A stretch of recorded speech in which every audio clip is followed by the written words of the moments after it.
पवित्र श्रीमद् भागवत गीता, पवित्र चारों वेद, पवित्र कुरान शरीफ, पवित्र बाइबल, पवित्र गुरु ग्रंथ साहिब, पवित्र कबीर साहिब की वाणी में छुपे हुए गूढ़ रहस्य अर्थात तत्व को जानने के लिए कृपया अवश्य सुनिए जगत गुरु तत्वदर्शी संत रामपाल जी महाराज के मंगल प्रवचन। परमात्मा ने कहा कि महात्मा जी मेरी कुछ शंकाओं का समाधान कीजिए। मुझे ये बताइए कि ब्रह्मा विष्णु महेश जी के माता पिता कौन है। अब धर्मदास जी जो पाठ पढ़ रखा था वही लगा सुनाने। ये तो अजर व अमर है, इनका कोई माता पिता नहीं है, सर्वेश्वर है, श्री कृष्ण विष्णु ये एक ही है। तब परमात्मा ने कहा कि श्रीमद् भगवत गीता का ज्ञान बोला किसने महात्मा जी। धर्मदास जी ने कहा कि श्री कृष्ण भगवान ने बोला। श्री कृष्ण भगवान विष्णु जी के अवतार हैं। रजगुण ब्रह्मा जी है, सदगुण विष्णु, तमगुण शिव जी। ये तीनों ही भगवान अजर अमर हैं। यही सचिति उत्पत्ति और संहार यही करते हैं। तब परमात्मा ने कहा कि अभी आप जो गीता पढ़ रहे थे, गीता जी अध्याय नंबर 4 के श्लोक नंबर आपने 5 में पढ़ा, 9 में पढ़ा। परमात्मा वैसे उस समय उनके साथ हो, ये दास बता रहा आपको ताकि आप बुद्धिमान हैं, ताकि इन श्लोक और मंत्रों को आप सुनकर देख सकते हैं, सच्चाई से परिचित हो सकते हैं। उस समय तो परमात्मा ने यही कहा था। आप जी ने अभी जो पढ़ा था सब्जेक्ट, जो अध्याय पढ़ा था, उसमें आप कह रहे थे कि गीता ज्ञानदाता कहता है अर्जुन तेरे और मेरे बहुत जन्म हो चुके हैं, तू नहीं जानता मैं जानता हूं। तो ये तो इसका। और फिर 18वें अध्याय के 62वें श्लोक में परमात्मा ने उनको हर तरह से कंडम करना चाहा, क्योंकि काल के प्रत्येक दाव को जब तक नहीं काटा जाएगा तब तक प्राणी परमात्मा को पहचान नहीं सकता। तब परमात्मा ने कहा कि मैंने एक जगह में सुन रहा था गीता का पाठ, एक ब्राह्मण सुना रहा था। वो कह रहा था 18वें अध्याय के अंदर 62वें श्लोक में कि अर्जुन तू सर्वभाव से उस परमेश्वर की शरण में जा, उसकी कृपा से तू परम शांति को, सनातन परम धाम को प्राप्त होगा। श्रीमद् भगवत गीता अध्याय नंबर 15 के श्लोक नंबर 1 से लेकर 4 में कहा कि अर्जुन उल्टे लटके हुए संसार रूपी वृक्ष को जो संत तत्व से जानता है, उसके सभी विभागों को जानता है, वो तत्वदर्शी संत है। और तत्वदर्शी संत की प्राप्ति के उपरांत परमेश्वर के उस परम पद की खोज करनी चाहिए जहां जाने के बाद साधक फिर लौटकर कभी संसार में नहीं आते। और गीता ज्ञानदाता स्वयं कह रहा है केवल उसी की भक्ति करो। वो भगवान बता मुझे कौन है महात्मा जी। और ये आपके रामकृष्ण तो नासवान बता रहे अपने आप। तो आप कह रहे हो श्री कृष्ण जी अर्थात विष्णु जी ने गीता बोली, तो आप कह रहे हैं मेरी तो जन्म मृत्यु होती है, आप इनको अजर अमर बता रहे हो। अब धर्मदास जी सुन हो गया, क्योंकि सच्चाई के आगे झूठ नहीं चल सकती। वो ना बोल पा रहा है, ऐसा होगा जैसे स्तब्ध हो जाता है। फिर परमात्मा ने कहा कि महात्मा जी आप गुस्सा ना मानना। देखो मैं जब तक अपनी शंका का समाधान नहीं करवा लूंगा तो मैं आपका अनुसरण कैसे कर पाऊंगा। धर्मदास जी ने फिर लंबा सांस लिया। एक और बोल क्या पूछेगा, है पूछना पाछना तो कुछ रह नहीं रहा था, फिर शर्मिंदा होकर कह रहा था। परमात्मा ने कहा कि जैसे आप श्री राम हरे कृष्ण ओम नमः शिवाय ओम भगवते वासुदेव ये जो मंत्र जाप करते हो, एकादशी का व्रत करते हो, या तीर्थों पर जाने के लिए आप स्वयं भी जाते हो, अब मुझे भी आप बता रहे हो ऐसा करो, तो क्या श्रीमद् भगवत गीता में लिखा है ऐसा कि नहीं? इसमें तो कहीं नहीं लिखा। धर्मदास बोला तो परमात्मा ने कहा कि एक किसान था और उसको वृद्ध अवस्था में 60-70 वर्ष की उम्र में पुत्र प्राप्त हुआ।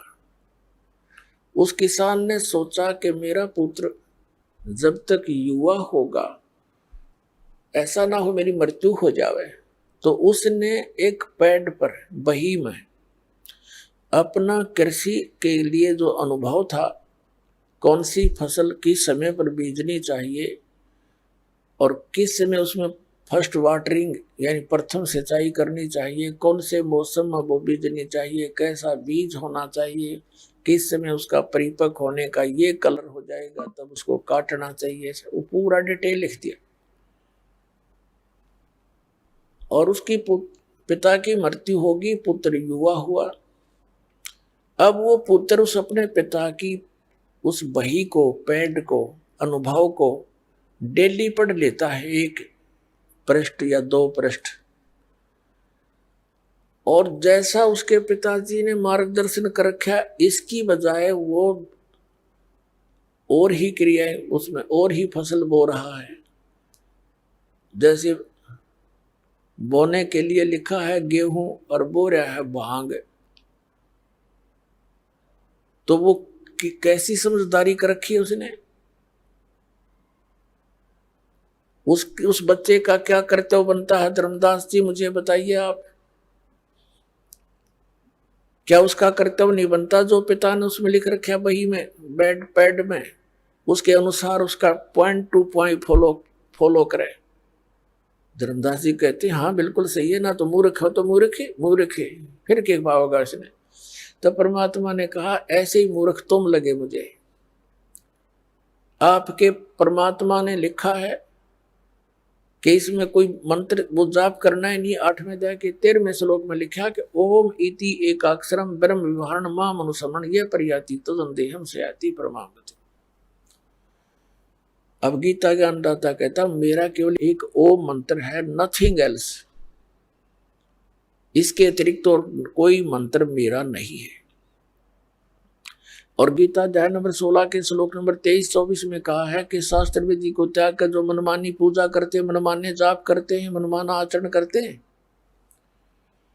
उनको न तो कोई सुख हो, न उनकी गति हो, न ही सिद्धि प्राप्ति हो। इससे तेरे लिए अर्जुन कर्तव्य और अकर्तव्य की व्यवस्था में सदग्रंथ ही प्रमाण है। तो वो खुद कहते हैं, परमात्मा खुद कह रहे हैं आपके कि गीता के अंदर जो लिखा है, सदग्रंथों में, वेदों में जो लिखा है, इसके अनुसार जो साधना करता है वो तो ठीक है, इसको त्याग कर अपने मनमानी पूजाएं करता है, आचरण करता है, नाम जाप करता है, तो वो यूजलेस है। अब धर्मदास जी के तो पसीने आ गए और ये पुराना रंग 20, 30, 50 वर्ष से फिर पूरे समाज के अंदर जहां भी जाते हैं एक ही जैसी लोकवेद कथाएं होती हैं, किसी को कोई ऑब्जेक्शन ही नहीं होता, सभी उसको सेट हो जाते हैं। जो भी जिस धर्म में, मजहब में जन्मा है उसका बहुत बड़ा समुदाय होता है और पूरे क्षेत्र में वही पूजाएं, उसी तरह की विचारधारा बनी रहती है, फिर उसमें ऑब्जेक्शन नहीं होता किसी को। और उसमें आकर के कोई सच्चाई बताने की चेष्टा करता है तो विरोध का एक तूफान बन जाता है। तो ये सब काल का ही जाल है। तब परमात्मा ने, जब उसने देखा, धर्मदास ने, आदरणीय धर्मदास साहिब जी ने देखा कि यो तो भाई बात तो बड़ी गहरी गहरी कर रहा है, पर ये मुसलमान है, कहीं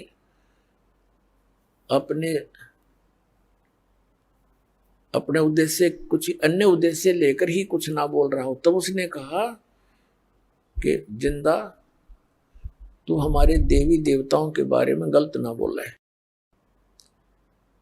और हम तो यही पूजाएं करेंगे, और हम जीव हिंसा नहीं करते।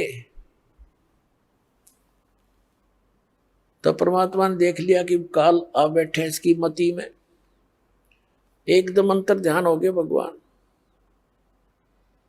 सामने से अदृश्य हो गए। धर्मदास जी एकदम भयभीत हो गए और फिर उसको विचार आने लगे कि अरे सारी सच्ची बता रहे थे तो देख मैं कैसा नालायक हूं, ये भगवान मुझे माफ कर दो। अब उनने तो वो ऐसा कंडेम कर दिया मालिक ने उस ज्ञान से कि जो साधनाएं वो कर रहा था उसकी रुचि नहीं पड़ी उनको करने में, क्या करे उसको। अब शाम होगी, इसी चिंतन में रहा कि और सोच ये कह रहा मन मन में रो रहा कि भगवान एक बार फिर आ जाओ, एक बार दर्शन दे दो, मैं आपकी सारी बात सुनूंगा। मैं पापी आत्मा हूं, देख कैसी अच्छी बातें बता रहे थे और मैंने स्वीकार नहीं किया, मैं कितना नीच नालायक व्यक्ति हूं। अपने आप को कोस रहा था, सारी रात करवट लेकर काटी, सुबह वो क्रियाएं करने की रुचि बनी नहीं। सुबह उठकर लगा फिर खाना बनाने के लिए शाम को लकड़ियां ला के रख लेते थे। उसने तो पूरा स्टॉक रखा था, क्यों हफ्ता 10 दिन का वहां टूर प्रोग्राम था उसका। तो उसमें कुछ गिल्ली लकड़ियां भी थी, कुछ सूखी भी थी। एक मोटी लकड़ी लगा के, सहयोगी लकड़ी लगा के अग्नि जला दी, रोटी लगा बनाने। अपनी दाल भात जो भी बनाना था वो बना रहा था। अब लकड़ी जलती हुई आगे को बढ़ रही थी, सूर्य उदय हो गया। सूर्य की रोशनी में जब धर्मदास जी ने क्योंकि सूर्य उदय होने से पहले उसने अपनी क्रिया शुरू, रोटी बनाना शुरू कर दिया था जब थोड़ा सा रोशनी था। और फिर रोशनी अच्छी होगी तो उसने क्या देखा कि चूल्हे में जलती हुई लकड़ी वो साथ आ गई, बिल्कुल निकट आ गई चूल्हे के पास, और वो बीच से खाली थी, थोथी लकड़ी जलती हुई। वो लकड़ी के पिछले हिस्से पर एंड पर एक तरल पदार्थ उबल रहा था। उस थोथी लकड़ी के चारों तरफ का जो एंड के ऊपर सुराख था, उसके थोड़ी सी गिल्ली लकड़ी होती है तो उसमें ऐसी अवस्था बन जाती। उधर से क्या देखा कि चींटियां अपने मुख में अंडे लेकर और आग पीछे को भाग रही है, उस लकड़ी के थोथे उस सुराख में से निकलने की चेष्टा कर रही है और वो बाहर निकल नहीं पा रही। आगे जल रही है अग्नि से, आगे अग्नि से जल रही हैं, पीछे आती हैं तो वो तरल पदार्थ जो चारों तरफ लकड़ी के ऊपर उबल रहा है उसमें गिर के वो चटक चटक हो रही है। अब धर्मदास क्योंकि भगत के अंदर धार्मिकता और दयालुता घनी होती है, एकदम कांप गया सारा। ये भगवान, यदि इतनी लंबी लकड़ी थी और ये तो तकरीबन सारी ही जल गई और इसमें ना जाने अनगिनत कितनी चींटियां जल गई है मेरे मालिक, आज इस पापी से बहुत पाप हो गया। तुरंत वो लकड़ी बुझा दी, जितना खाना बन गया था सो बन गया। अब उसने सोचा कि ये कैसे प्रायश्चित करूं इस घोर पाप का। अपनी सोच अनुसार उसने क्या प्लान बनाई कि आज मैं निराहार रहूंगा और इस भोजन को किसी साधु संत को खिला दूंगा, मेरा भार ना बनेगा। ये उद्देश्य लेकर रख कर सारी उस भोजन को थाली में चल पड़ा साधु की तलाश में। परमात्मा कहते हैं सोचल सिद्धर मैं करूं अपने जन के काज। एक साधु रूप बना करके, लाल कपड़े वालों को हिंदू धर्म में साधु मानते हैं, और बैठ के एक वृक्ष के नीचे धर्मदास जी की दृष्टि पड़ी तो तुरंत उनके पास जाकर प्रणाम किया, भोजन रख दिया। महाराज जी भोजन पालो, भूख लगी होगी। परमात्मा ने कहा हाँ धर्मदास भूख लगी है, रख दो भाई। अब वो देख रहा है कि ये आदमी जाना पहचाना सा भी लग रहा है, पर मुझे कैसे जानता है। फिर उसने सोचा धर्मदास जी ने कि मैं बहुत भंडारे करता रहता हूँ, साधु संत आते रहते हैं, तो किसी भंडारे में आया होगा, देखा होगा, मैंने भी इसको देखा होगा। तो परमात्मा ने क्या किया, एक लोटा रखा था अपने जल का, उस जल में, लोटे में से थोड़ा जल लिया चुल्लू में, और कोई मंत्र बुदबुदाया, और जितना भी भोजन था उसके छींटे मार दिए जल के। क्या दिखता है, देखते ही देखते सभी सारे भोजन की चींटी बन गई, और प्रत्येक के मुख में अंडे सफेद सफेद। तब परमात्मा उसी रूप में आगे जिंदा वाले महात्मा का रूप बना लिया जेठी, और कहा, रे कसाई, ए धर्मदास, कल क्या कह रहा था तू कि हम जीव हिंसा नहीं करते, तेरे से तो कसाई भी अच्छा, और ऐसे पाप के भोजन को मुझे खिलाने वाला था। सारी थाली काली होगी, चींटियों से भरगी, वो बाहर निकलने की चेष्टा कर रही है थाली से। तब परमात्मा उसी रूप में आए तो धर्मदास चरणों में गिर गए और बुरी तरह रोने लगे कि हे भगवान, मुझसे गलती होगी, माफ करो मेरे दाता, मेरा तो सब कुछ उजड़ गया था, मेरी नालायकी थी दाता, क्योंकि पिछला रंग जल्दी सी उतरता नहीं। हे भगवान, हमारा बहुत दिनों से रंग चढ़ा हुआ था, आप सारी सत्य कह रहे थे और मेरी आत्मा मान रही थी, पर मन बकवाद करे था, माफ करो मेरे दाता। परमात्मा ने कहा ठीक है भाई।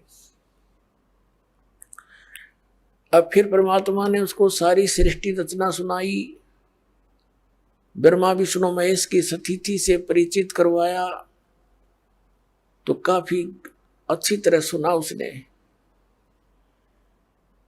लेकिन फिर भी ये मन बड़ा उस्ताद है, प्रश्न करता ही रहा वो। धर्मदास जी ने कहा कि भगवान, हमने सुना है कि भगवान श्री कृष्ण ये विष्णु अवतार हैं, उन्होंने मोर ध्वज राजा के पुत्र ताम्र ध्वज को आरे से 2 फाड़ करवा दिया था और फिर जीवित कर दिया। अब आपकी बात को मैं कैसे स्वीकार करूं कि उनमें कोई शक्ति नहीं है? तब परमात्मा ने कहा, बेटा, मैं ये नहीं कह रहा कि इनमें शक्ति नहीं है, पर इनसे मोक्ष नहीं है। जन्म मृत्यु ना आपकी समाप्त हो सकती, ना इन तेरे भगवानों की हो सकती। अब परमात्मा ने कहा कि देखो, वही श्री कृष्ण भगवान उस समय वो फेल हो गए जिस समय अभिमन्यु महाभारत के युद्ध में प्रथम दिन ही मारा गया था। अभिमन्यु भगवान श्री कृष्ण का सगा भांजा था, सुभद्रा का पुत्र था,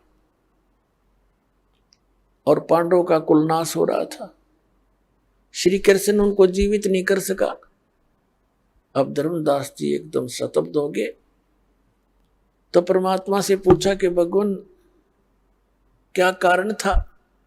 तो परमात्मा ने कहा कबीर जी ने कि धर्मदास, ताम्रध्वज जो लड़का था उसकी आयु शेष थी, इस कटे हुए शरीर को ये उनके संस्कारवश ठीक कर सकते हैं, उसकी आयु शेष थी, इसलिए उसको जीवित कर दिया। आप पे मरवाया था, आप पे जीवित कर दिया। अभिमन्यु की आयु शेष नहीं थी, आपके भगवान कृष्ण जी नहीं कर सके उसको जीवित। और एक परमात्मा परम अक्षर ब्रह्म है जिसकी मैंने कथा सुनी है। और मेरे गुरु धर्मदास जी ने पूछा कि आप फिर आपको ज्ञान कहाँ से हुआ महात्मा, जिंदा महात्मा, कि एक कबीर नाम के महापुरुष परमात्मा सतगुरु आए हुए हैं, उस सतगुरु ने मुझे ये ज्ञान बताया है और उसी से मैं आपको आगे ये जानकारी दे रहा हूं। तब धर्मदास जी ने कहा कि भगवान, आप सृष्टि रचना आपने सुनाई और सतलोक की महिमा बताई, मुझे वहां के दर्शन कराओ, तब मेरा विश्वास दृढ़ हो। परमात्मा बोले, भाई बात सुन, जब मैं आपको बता रहा हूं, मैं तुझे विधि बताऊंगा जो मैंने अपने गुरुदेव से प्राप्त है, और उसकी तू साधना कर। जब तू शरीर छोड़ के जाएगा वहीं पहुंच जाएगा, ऐसा हठ नहीं करना चाहिए। तो फिर उसने कुछ और ऐसे ही अटपट बातें कर दी और शंकाएं बहुत पैदा